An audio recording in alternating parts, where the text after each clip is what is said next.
are back with the Looking Glass Forum, and we are rising together to recover the truth from obscurity, and awakening to the sinister forces moving to dismantle our liberties and to collapse the free world. The lies are many, and the truth is one. So we're here today. We're back taking a look at a couple of interesting topics here, and we'll recap from what we were discussing in the earlier show on episode 4. And our previous research has already shown clearly that the Illuminati is connected directly to Hegel, who is connected to Marx.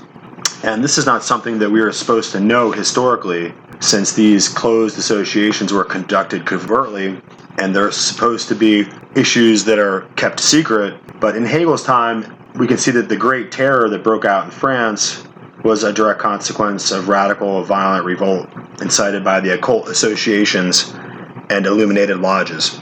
For instance, the Egyptian lodges were one of the many esoteric initiations which were recruiting acolytes for the Illuminati, and so these outward public lodges and esoteric mystery schools, as it were, served as a front for the masters behind the scenes. And we could already see that even in the 1700s that they had a program for operating in academia. The main center of the activities of the Illuminati were centered around Ingolstadt University in Bavaria, which was a college campus, a university of canon law. And we could already see that they were really savvy at using the media of the time. So you can see that Bonneville controlled several illuminated lodges, esoteric schools, and he also controlled several tribunes, which were journals. And also there was Minerva magazine, which was written by Illuminists, and all the high Illuminists were receiving Minerva magazine. We were able to follow the history of that, even as it affected the world in Haiti, in the revolt in Haiti, and actually incited a lot of that unrest. And then we go back to how easily the Illuminati was able to take advantage of the racial paradigm in this in-between period in history, as we're coming out of the Dark Ages and we're moving in the 14th, 15th, 16th, 17th century into the 18th century, moving forward in history, and the world population is becoming more educated and becoming more aware.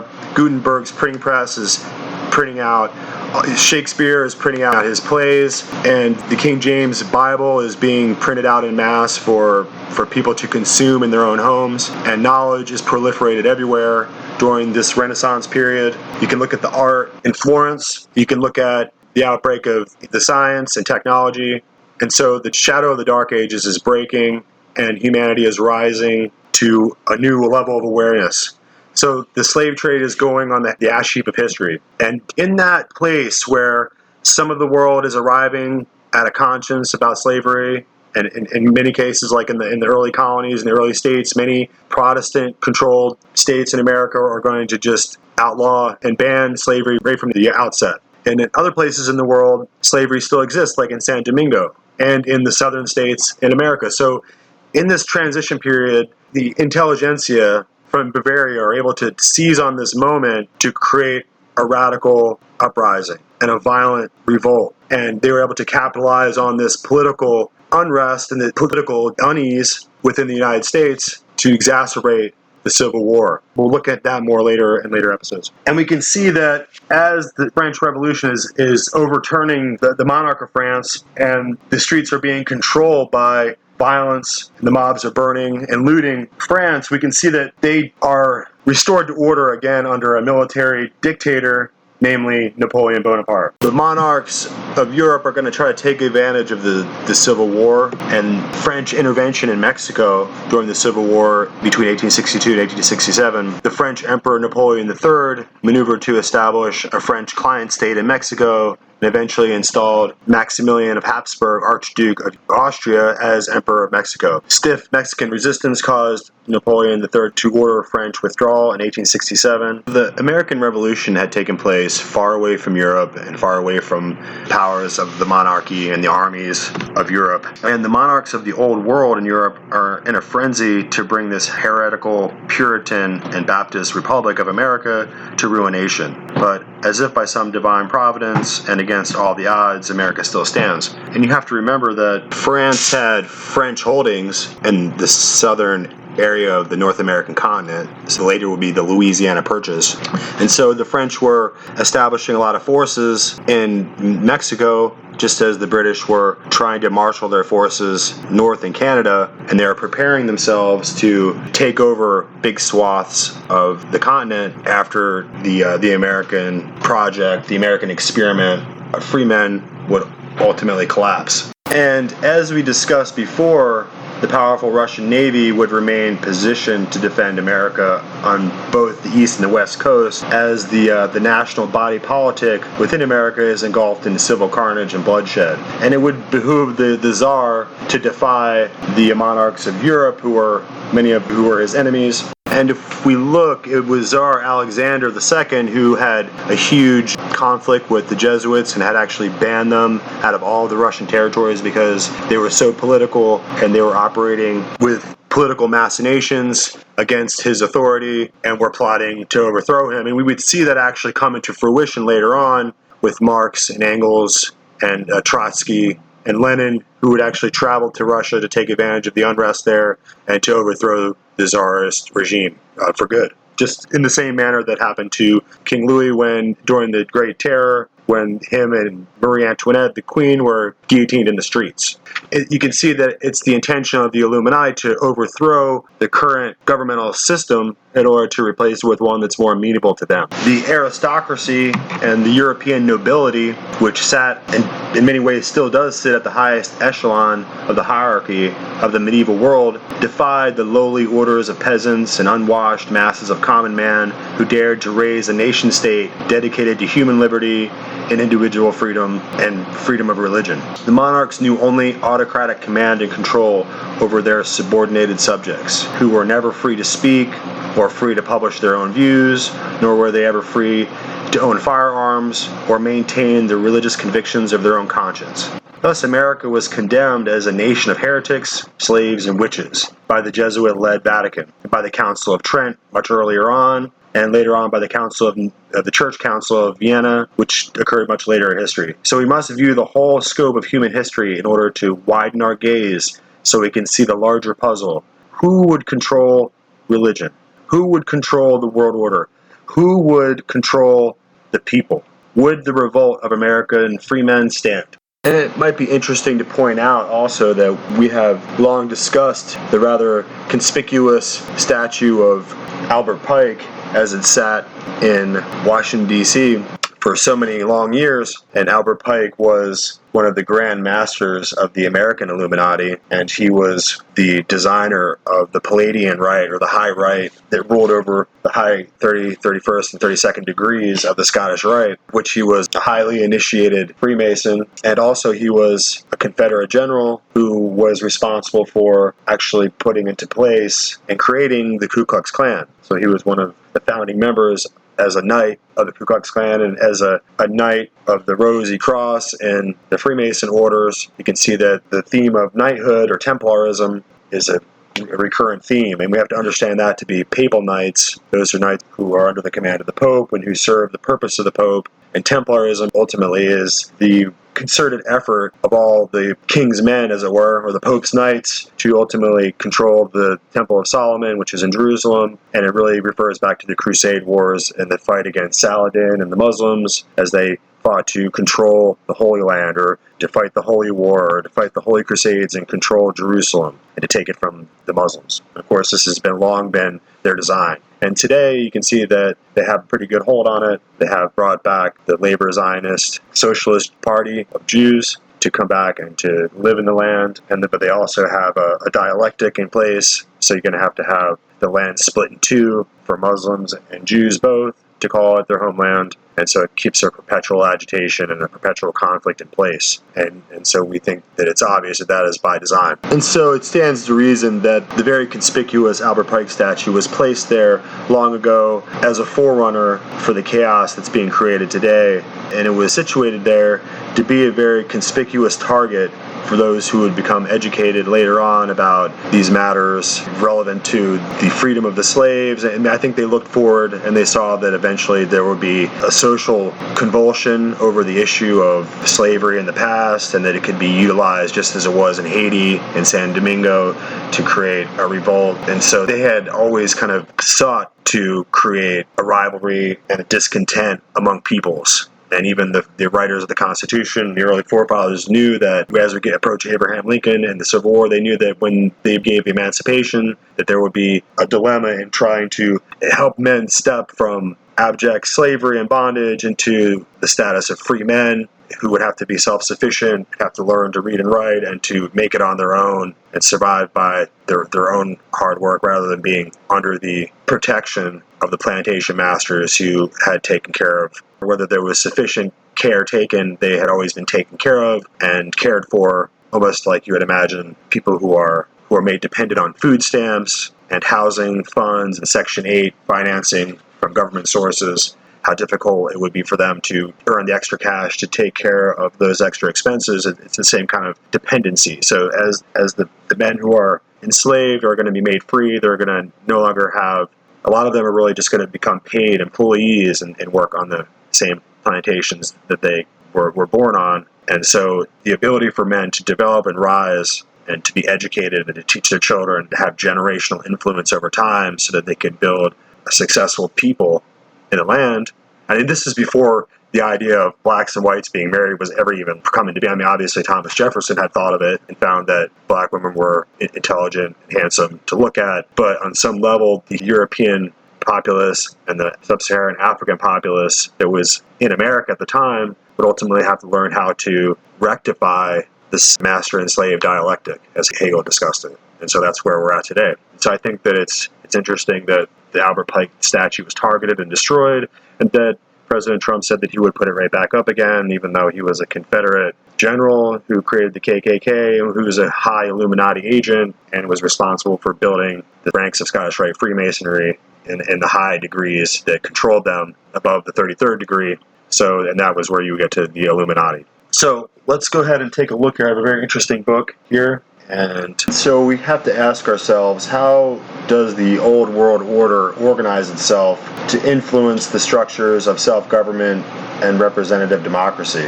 It's not an autocratic command in a republic like that of a monarch, but many votes cast to elect representatives who must vote. The power to rule is diffused, and so we must try to comprehend the influence networks and clandestine movements innovated by the European elite, the Papal Knights, the Illuminati, as we understand that they are all one contingent. So this very fascinating book is called Secrets of the Tomb, Skull and Bones, the Ivy League, and the Hidden Paths of Power by Alexander Robbins in 2002.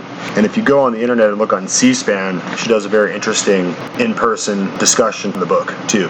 And so you can see the video as she discusses the book. And she apparently attended the university at Yale, where the famous Order of Skull and Bones has long resided since the 1800s. So we'll just begin. The Legend of Skull and Bones. Sometime in the early 1830s, a Yale student named William H. Russell, the future valedictorian of the class of 1833, traveled to Germany to study for a year. Russell came from an inordinately wealthy family that ran one of America's most despicable business organizations of the 19th century.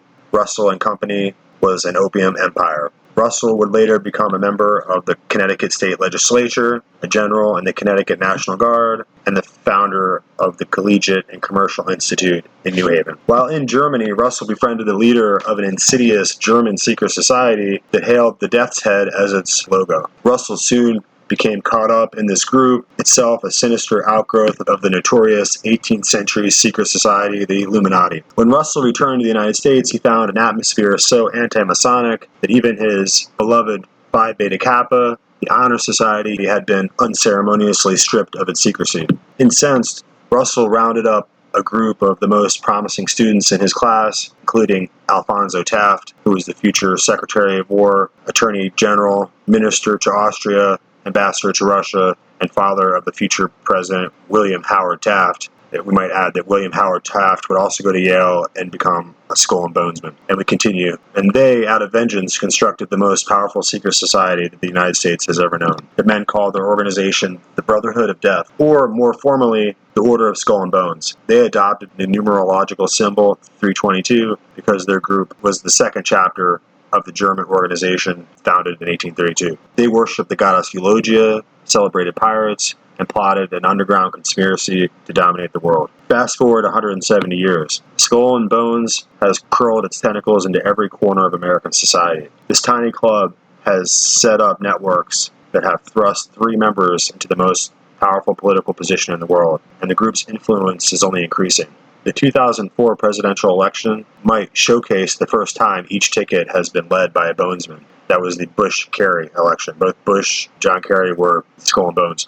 The secret society is now, as one historian admonishes, an international mafia, unregulated and all but unknown. In its quest to create a new world order that restricts individual freedoms and places ultimate power solely in the hands of a small cult of wealthy, prominent families, Skull and Bones has already succeeded in infiltrating every major research, policy, financial, media, and government institution in the country. Skull and Bones, in fact, has been running the United States for years. Skull and Bones cultivates its talent by selecting members from the junior class at Yale University, a school known for its strange Gothic elitism and its rigid devotion to the past.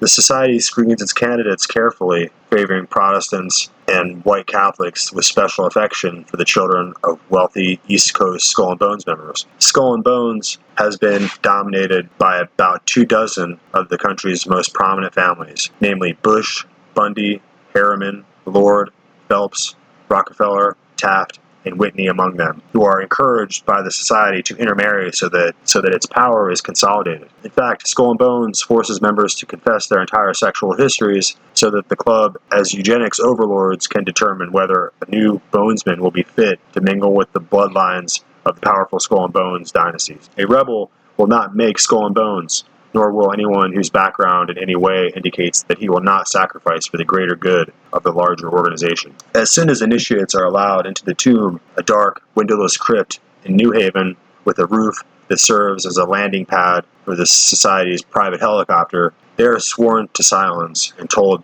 they must forever deny that they are members of this organization. During initiation, which involves ritualistic psychological conditioning, the juniors wrestle in mud and are physically beaten. The stage of the ceremony represents their death to the world as they have known it. They then lie naked in coffins, masturbate, and reveal to the society their innermost sexual secrets. After this cleansing, the bonesmen give the initiates robes to represent their identities as individuals with a higher purpose. The society appoints the initiate with a new name, symbolizing his rebirth and rechristening as Knight X, a member of the order. It is during this initiation that new members are introduced to the artifacts in the tomb. Among them, there is Nazi memorabilia, including a set of Hitler's silverware, dozens of skulls, and an assortment of decorative tchotchkes, coffins, skeletons, and innards. They are also introduced to the Bones Whore, the tomb's only full-time resident, who helps to ensure the bonesmen leave the tomb more mature than when they entered. Members of Skull and Bones must make some sacrifices to the society, and they are threatened with blackmail so that they remain loyal. But they are remunerated with honors and rewards, including a graduation gift of $15,000 and a wedding gift of a tall grandfather clock. Though they must tithe their estates to the society, each member is guaranteed financial security for life. In this way, Bones can ensure that no member will feel the need to sell the secrets of the society in order to make a living. And it works. No one has publicly breathed a word about his Skull and Bones membership ever. Bonesmen are automatically offered jobs at the many investment banks and law firms dominated by their secret society brothers. They are also given exclusive access to the Skull and Bones Island, a lush retreat built for millionaires, with lavish mansion and a bevy of women at the members' disposal. The influence of the cabal begins at Yale, where Skull and Bones has appropriated university funds for its own use, leaving the school virtually impoverished. The Skull and Bones corporate shell, the Russell Trust Association, owns nearly all of the Yale University's real estate, as well as most of the land in Connecticut. Skull and Bones has controlled Yale's faculty and campus publications so that students cannot speak openly about it. Year by year, the campus's only anti-society publication, which is called Year by Year, stated during its brief tenure in 1873, the deadly evil is growing. The year in the tomb at Yale instills within members an unwavering loyalty to Skull and Bones. Members have been known to stab their Skull and Bones pins into their skin, keep them in place during swimming or bathing. The Knights, as the student members are called, learn quickly that their allegiance to the society must supersede all else. Family, friendships, country, God. They are taught that once they get out into the world, they are expected to reach positions of prominence so they can further elevate the society's status and help promote the standing of their fellow bonesmen who will come after them. This purpose has driven bonesmen to ascend to the top levels of so many fields that, as one historian observes, at any one time, the order can call on members in any area of American society to do what has to be done. Several bonesmen have been senators, congressmen, Supreme Court justices, and cabinet officials. There is a Bones cell in the CIA, which uses the society as a recruiting ground because the members are so obviously adept at keeping secrets. Society members dominate financial institutions such as J.P. Morgan, Morgan Stanley, Dean Witter, Brown Brothers Harriman, where at one time more than a third of the partners were bonesmen. Through these companies, Skull and Bones provided financial backing to Adolf Hitler because the society then followed a Nazi and now follows a neo-Nazi doctrine. At least a dozen bonesmen have been linked to the Federal Reserve, including the first chairman of the New York Federal Reserve. Skull and Bones members control the wealth of the Rockefeller, Carnegie, and Ford foundations. Skull and Bones has also taken steps to control the American media. Two of its members founded the law firm that represents the New York Times, and plans for both Time and Newsweek magazine were actually hatched in the Skull and Bones tomb. The society has controlled publishing houses such as Farrar, Straus, and Euro. In the 1880s, Skull and Bones created the American Historical Association, the American Psychological Association, the American Economic Association, and the American Medical Association, so that the society could ensure that the history would be written under its terms and promote its objectives. The society then installed its own members as the presidents of these associations. Under the society's direction, bonesmen developed and dropped the nuclear bomb, choreographed the Bay of Pigs invasion. Skull and Bones members had ties to Watergate, the Kennedy assassination. They control the Council on Foreign Relations, Trilateral Commission, so that they can push their own political agenda. Skull and Bones government officials have used the number 322 as codes for highly classified diplomatic assignments. The society discriminates against minorities and fought for slavery. Indeed, 8 out of 12 of Yale's residential colleges are named for slave owners, while none are named for abolitionists. The society encourages misogyny. It did not admit women until the 1990s because members did not believe women were capable of handling the Skull and Bones experience, and because they said they feared incidents of date rape. This society also encourages grave robbing. Deep within the bowels of the tomb are the stolen skulls of Apache Chief Geronimo, Pancho Villa, and former President Martin Van Buren. Finally, the society has taken measures to ensure that the secrets of Skull and Bones slip ungraspable like the sand through open fingers. Journalist Ron Rosenbaum, who wrote a long but not very probing article about the society in the 1970s, claimed that a source warned him not to get too close. "What bank do you have your checking account at?" this party asked him, in the middle of the discussion of the Mithraic aspects of Skull and Bones ritual. "I named the bank." "Aha," said the party. "There are 3 bonesmen on the board. You'll never have a line of credit again. They'll tap your phone." And he continues, the source continued, "The alumni still care. Don't laugh. They don't like people tampering and prying. The power of Bones is incredible. They've got their hands on every level, on every lever of power in the country. You'll see. It's like trying to look into the mafia." In the 1980s, a man known as Steve had contracts to write 2 books on the society using documents and photographs he had acquired from the Bones crypt, but Skull and Bones found out about Steve. Society members broke into his apartment, stole the documents, harassed the would-be author, and scared him into hiding, where he has remained ever since. Books were never completed. Universal Pictures thriller The Skull is 2000, an aspiring journalist is writing a profile of the society for the New York Times. When he sneaks into the tomb, the skulls murder him. The real Skull and Bones tomb displays a bloody knife in a glass case. It is said that when a bonesman stole documents and threatened to publish secrets, the members did not pay him a determined amount of money. They used that knife to kill him. This, then, is the legend of Skull and Bones. So it really is a very interesting book here. It goes on to discuss later in the book that during the initiation, they line up the different initiates by their stature, their height, from tallest to shortest, and this plays a role in the ritual. And one of the bonesmen, who is already a graduate and is performing the initiation for the new arrivals, the junior class. And here I'm quoting one of the bonesmen clad in a devil's costume, who lies in wait, and the 4 brawniest knights serve as shakers, who in early times may have worn only jockstraps and sneakers, and a knight with a deep voice dons a Don Quixote costume, and another senior dressed as the Pope sits in a chair with his slippered foot resting on a large skull, and the initiates, it goes on to say, the initiates take turn kneeling down and kissing the slippered foot of the Pope. And that is a very interesting detail that she includes in here that must not be overlooked. And we have to say that in a lot of occult circles, it's well known that Don Quixote represents the superior general of the Society of Jesus.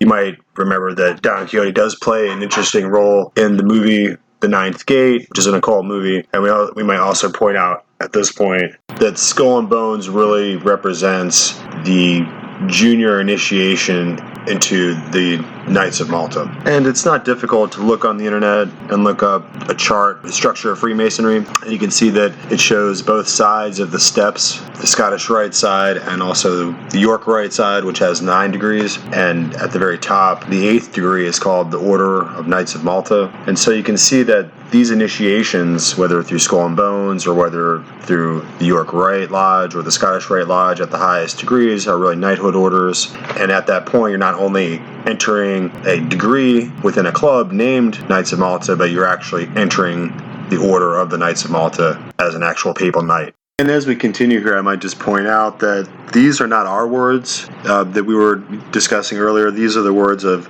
the author. And so we're discussing different authors. We'll be looking at the history of the Order of Skull and Bones from different angles. So we have to kind of take into consideration the author's perspective as we move forward. And it seems as though the order has many, like the author said, there could be upwards of 500. There's really no way of knowing exactly how many active members of Skull and Bones are in play today, because their records and their membership lists are not exactly public. We currently have at least one known Skull and Bonesman in the Trump administration. That's Stephen Mnuchin, and he went to Yale and was well known to be a member of Skull and Bones. And he's the Secretary of the Treasury, I believe. So we're going to take a look also at another rather famous book that's virtually unknown, and it's an in-depth critical exposure of this radical group of provocateurs. Skull and Bones is a quintessential power group operating in secret, which yields incredible influence, and would be the quintessential secret society orchestrated as a mainline change agent within the federal government for nearly 200 years. The veil of secrecy surrounding the order is so complete that even today very few know anything substantive about the group, and very recently the now famous Order of Skull and Bones took in the first female initiate, leading many to speculate that the order is now merely a relic of its former strength, an empty shell of its original epic sweeping power within the federal government and most prominently within the CIA. And of course, famously, the George Bush-John Kerry election was a typical Skull and Bones election, where both the candidates, though they appeared to be in opposition parties to the ignorant population of voters who genuinely believed they represented divergent political views, they were really, in reality, both Skull and Bones initiates, or Bonesmen, which is the moniker they call one another. The widely acclaimed movie called The Good Shepherd depicts this power group in great detail, and I advise you watch it if you're interested in the subject. It's pretty good. We're going to take a look at Anthony Sutton's work after this, but right now I want to also do a little section here. This is another book, Inside Secret Societies, What They Don't Want You to Know, by Michael Benson. Does a little write-up here, which I think is just fascinating. So you go to the section Skull and Bones, and I'll start to read here. Yale's Skull and Bones is a super secret society whose members include one of the most powerful men in the world, including George H.W. Bush and George W. Bush, and whose initiation rites involve nude wrestling and lying in a coffin in only underwear and recounting adolescent sexual experiences. These rites take place in a windowless tomb within the Skull and Bones mausoleum-like meeting house on the Yale campus. It sounds silly, but the influence of the group is anything but that. Members of Skull and Bones are called Bonesmen. Only 15 new members are inducted each year. Among the early influential Bonesmen were the sons of railroad magnate Edward H. Harriman, William Averill, who joined in 1913, Edward Rowland Noel, who joined in 1917. The elder President Bush's father, Prescott Bush, also became a bonesman in 1917.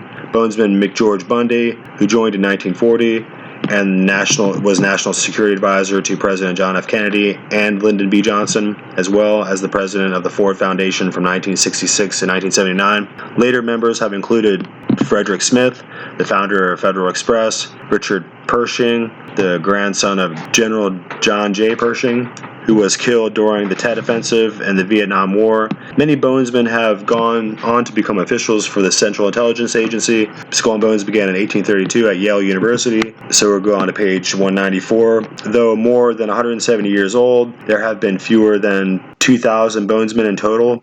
Its founders were Alphonso Taft, General William Huntington Russell. Taft was the father of William Howard Taft, who was also a bonesman and the only man to serve both as President of the United States and as Chief Justice of the Supreme Court. Alphonso Taft served as Secretary of War and Attorney General under the President Ulysses S. Grant. He also served as U.S. Minister, which is an ambassadorship title, to Austria-Hungary and Russia, also under President Chester Arthur.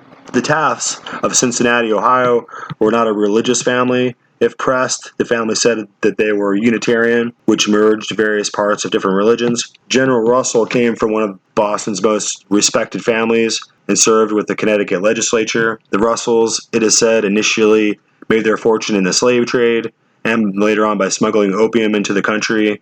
I'll just make a side note here that during that time, the Russells made money smuggling opium into China, and it was the first and second opium wars, Mandarin China. So just keep that in mind. That's where all the opium smuggling was taking place. So back to the text here. The Russells, it is said, initially made their fortune in the slave trade and by smuggling opium into the country, which is the reason the new secret society adopted the pirate symbol, the skull and crossbones. Although the use of the symbol can be found in secret societies long before the birth of Skull and Bones or the Russell family's businesses, the pirate symbol was used as the flag of the Knights Templar. It has been suggested that the Skull and Bones chapter opened at Yale in 1832 was merely a new chapter of a pre-existing society in Germany, the German Illuminati, or in other words, Bavarian Illuminati.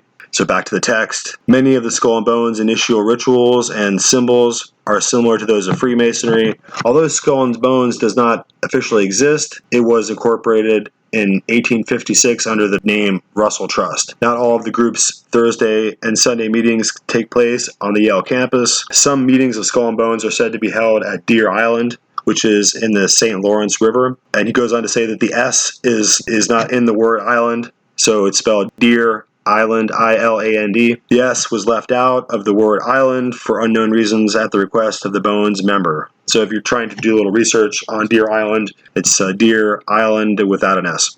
To become a member, you have to be a junior at Yale University. Each year, only 15 new members are chosen. New members are called knights. Older members are called patriarchs after they've graduated. Although there are hundreds of living members, only about 30 different families are represented. Obviously, the proper breeding is a key factor in being chosen as a member. According to Ron Rosenbaum, a New Yorker Observer columnist who wrote about in Esquire magazine, you get the feeling that there's a lot of intermarriage between these Bones families. Year after year, there will be a Whitney Townsend Phillips in the same Bones class as a Phelps Townsend Whitney.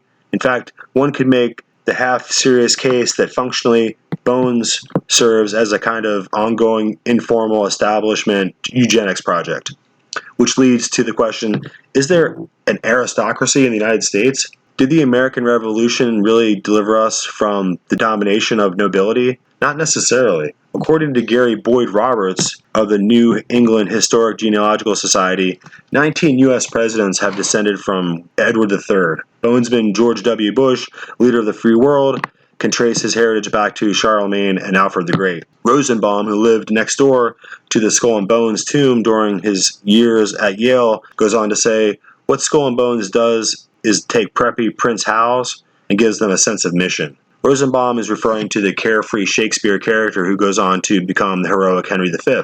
One Bones ritual involves kissing a skull. Rosenbaum says the ritual emphasizes a sense of mortality, that life is short and you have a mission to make something of your life. According to conspiracy theorist and sometimes politician Lyndon LaRoche, Skull and Bones is not merely a fraternity, no special alumni association and added mumbo-jumbo. It is very serious, very dedicated cult conspiracy against the U.S. Constitution. Like the Cambridge Apostles, the initiate to the Skull and Bones is a dedicated agent of British intelligence for life. Bonesmen, who are also part of the Council on Foreign Relations, constitute a secret society inside a secret society. And it is said that the Bonesmen yield a real power in the CFR. Apparently, one of the matters of foreign policy of great interest to Skull and Bones is China. Since the U.S. developed a relationship with China during the Nixon administration, many of the U.S. ambassadors to the country have been Bonesmen, including the elder George Bush. Some feel this is because the huge amount of opium China produces. So we'll just leave it there, and we'll go on to take a look at Anthony Sutton after the break. All right, so we're back here after our little break here at Looking Glass Forum, and we're discussing the occult power group Skull and Bones. And a lot of people have never heard of that, and it's a fascinating subject.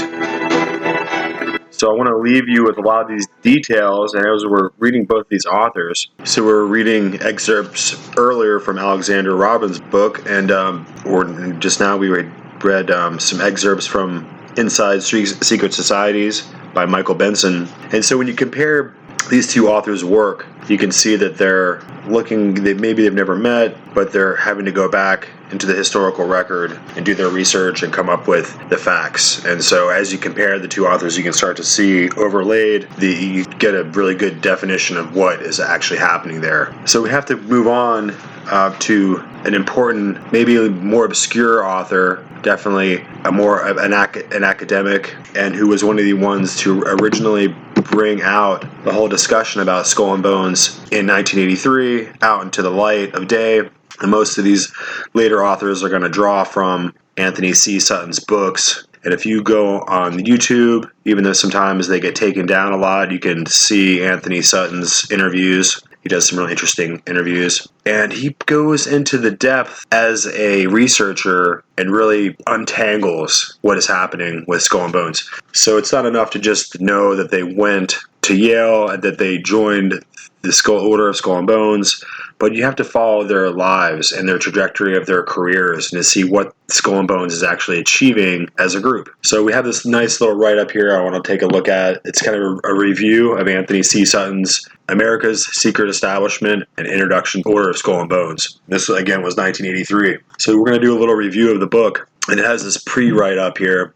And this is by Rolf Kenneth Aristos, and he does a nice breakdown. And I'm going to start to read. When Anthony C. Sutton worked on America's Secret Establishment, he at last found the answers to many of the puzzles in his earlier books, in which he had documented highly unpatriotic and quote-unquote suicidal behavior on behalf of the U.S. government in their support and development of Marxist Soviet and Nazi Germany. Thus, after 16 books and 25 years of basic research, he considered this book to be his most important, his magnum opus. And it shows a nice picture here of Anthony C. Sutton, General William Huntington Russell, 1809 to 1885, and Alphonso Taft, 1810 to 1891, father of the 27th U.S. president, founded in 1832 at Yale University, the secret society, the Order of Skull and Bones, otherwise known as the Order. In 1876, there was a break-in in their temple. A pamphlet was found and published. The pamphlet had some information about the Order's origins, and this is one of the excerpts from that pamphlet.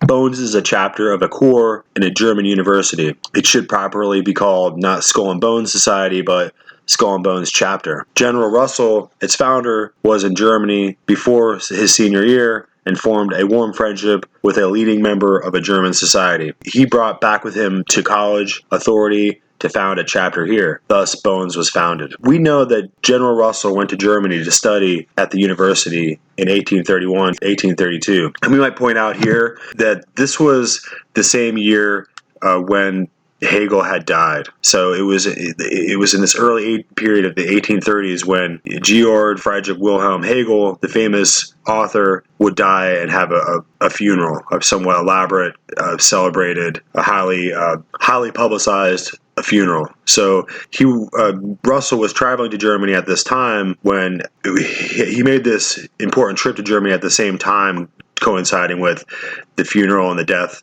the following year of Hegel. So it's important to point that out. So we go back to the text. The German society certainly seems to have been inspired by some of the core ideas of the former Order of the Illuminati, 1776 to 1785. We don't have to assume more affinity between the two orders than that. The Order of Skull and Bones is outwardly nothing more than a college fraternity to which each year precisely 15 males, students in their senior year, are invited. If they accept the invitation and go through with the initiation ritual, they become knights for the rest of their senior year, and afterwards they become lifelong members and patriarchs. The initiation ritual has some Masonic death, rebirth, and or satanic light features. The students must lie naked in the coffin. The patriarchs are wearing skeleton suits and behave as possessed lunatics. Real human skulls and bones are used in the ritual, maybe some satanic paraphernalia.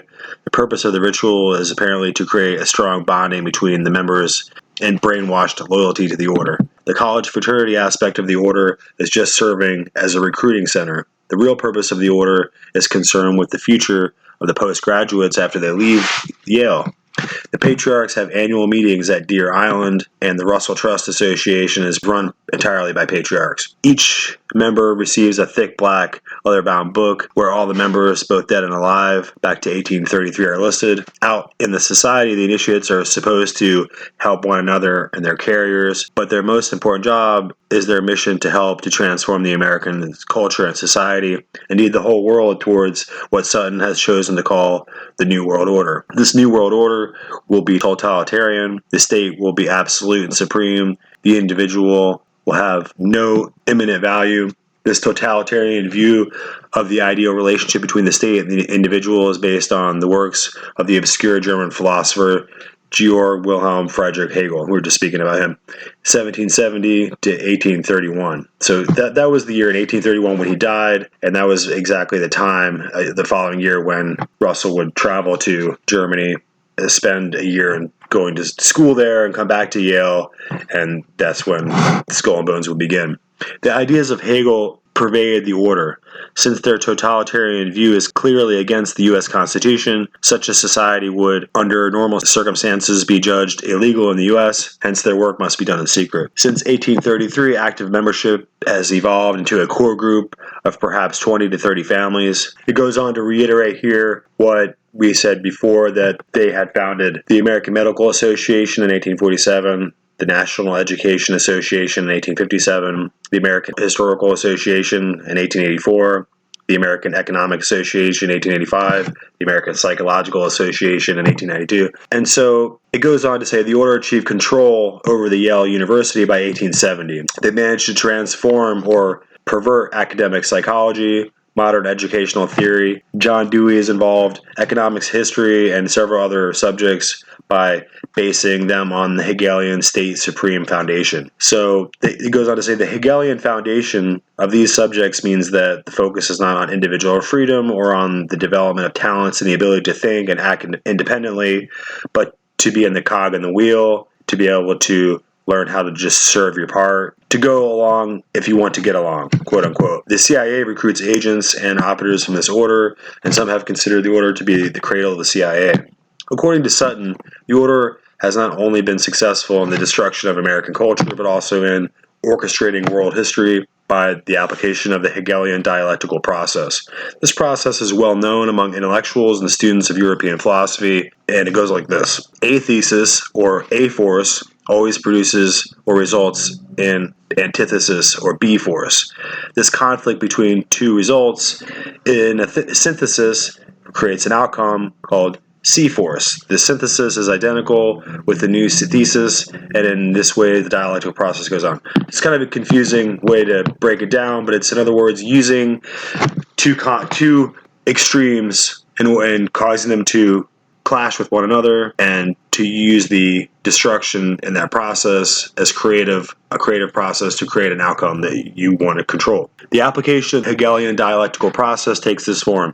If you have sufficient control over both force B and force A, you can intensify the conflict between them, and then direct this conflict or war towards a synthesis, which in reality is what you wanted to achieve in the first place. In real life, the masterminds behind the scheme may not only achieve the desired outcome, they will also make huge profits by the industrialization and financing the needs of both parties during the conflict of the war. So in the aftermath of the war, both parties will have suffered great losses. The masterminds will be more powerful than ever. Of course, in order to manipulate the world events in this way, the New World Order plotters have to be an extremely powerful hidden player in the global chess game, and they will need the very best intelligence organizations and networks to work for them. Once the world has unmasked them, they will become an ordinary visual player like the others. So we'll just drop down here. Sutton writes in 1983, college textbooks present war and revolution as more or less accidental results of conflicting forces. The decay of political negotiation into physical conflict comes about, according to these books, after valiant efforts to avoid war. Unfortunately, this is nonsense. War is always a deliberate, creative act by individuals. Western textbooks also have gigantic gaps. For example, after World War II, the tribunals set up to investigate Nazi war criminals were careful to censor any materials recording Western assistance to Hitler. By the same token, Western textbooks on Soviet economic development omit any description of the economic and financial aid given to the 1917 revolution and subsequent economic development by the Western firms and banks. Revolution is always recorded as a spontaneous event by the political and economically deprived against an autocratic state. Never in the Western textbooks will you find out the evidence that revolutions need financing, and the source of the finance in many cases traces back to Wall Street and Skull and Bones. Consequently, it can be argued that our Western history is every bit as distorted, censored, and largely useless as that of Hitler's Germany or the Soviet Union or Communist China. No Western foundation will award grants to investigate such topics. Few Western academics can survive by researching such theses, and certainly no major publisher will easily accept manuscripts reflecting such arguments. In fact, there is another largely unrecorded history, and it tells a story quite different than our sanitized textbooks. It tells a story of the deliberate creation of war, the knowing finance of revolution to change governments, and the use of conflict to create a new world order. One application, and so now that was the end of the quote for Anthony Sutton. It goes on with the review. One application of the dialectic process was to build up both Marxist Soviet Union and Nazi Germany, and then to instigate a war between them. Two banking firms served as a central connection between the order and the establishment and the Marxist Soviets on the one hand, the Nazi Germany on the other. Chase National Bank, dominated by the Rockefellers since 1930, and Brown Brothers Harriman Company, dominated by the Harriman and Bush families. The synthesis of World War II was the United Nations. So after they were able to use communism and Nazism to clash with one another, of course, the outcome was the United Nations, a step towards a totalitarian one world order. After World War II, the two dialectic arms were capitalism and the Marxist Soviet Union. So you had the United States on one hand, and you had the Soviet Union on the other hand, and there was the Cold War, and there was the Berlin Wall, for instance. So there was the dialectic process in place. Since Sutton has documented these conspiracy facts in his earlier books, the focus of America's secret establishment, 1983, was to establish that Skull and Bones have had the central role in this chess game. Sutton goes on to write some more here. In his book, quote-unquote, the previously described official Harriman biography suggests that William Averell Harriman, given his decades on the political inside, must be well aware of the dependence of the Soviet Union on Western technology, that the Soviet Union can make no economic process without Western enterprise technology. In fact, Stalin himself told Harriman as much back in 1944. Here's an extract from a report by Ambassador Harriman in Moscow to the State Department, dated June 30th, 1944. And it goes on to say, quote-unquote, Stalin paid tribute to the assistance rendered by the United States to Soviet industry before and during the war. He said that about two-thirds of all the large industrial enterprises in the Soviet Union had been built with the United States' help or technical assistance. Stalin could have added that the other one-third of the Soviet industry had been built by the British. In brief, Harriman knew firsthand back in 1944 at least that the West had built the Soviet Union through Western financing and Wall Street. Now examine Harriman's official biography and its string of appointments relating to NATO. Mutual Security Agency, State Department, Foreign Policy, and so on.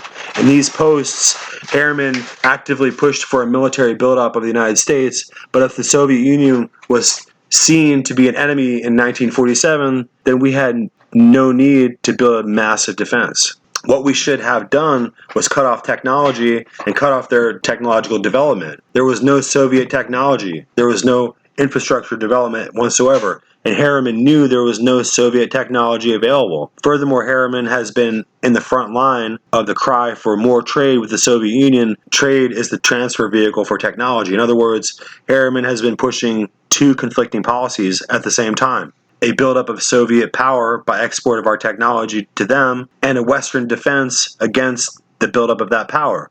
Isn't this the Hegelian dialectic, thesis versus antithesis, and the conflict which leads to a new synthesis? So that's the end of the quote on that. So we're getting into the kind of the nuts and bolts here, but I'm leaving all this information available for you to research yourself. So it comes down to being a matter of understanding that creating conflict is a way of moving forward and advancing their agenda. So the exposure of Skull and Bones in Sutton's work is really explosive, and the truth of the matter is that no one really has any idea that the information is really out there, that the exposure has taken place. And it really goes into great detail in explaining how the Wall Street bankers, led by the members of the Skull and Bones, financed both Hitler and Stalin, and then built up the military industrial complex in the United States in order to defend against that armament. And we have to recognize that this kind of triangulation and destructive financing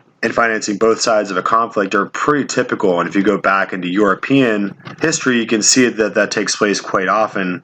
We can discuss later on about how it happened with Napoleon. And it was normal for big banking agencies, perhaps the Rothschilds are most famous for financing both the North and the South in the Civil War. And the calculation is pretty simple. Whatever side wins, you have them in your debt, and if the other side loses and you finance them also, then everything they have is now bankrupted and you own it by mere fact that you finance them, and once they collapse, then you own all their assets. So you end up owning the synthesis. So if you have side A and side B and you push them both together, then in the end you end up with everything.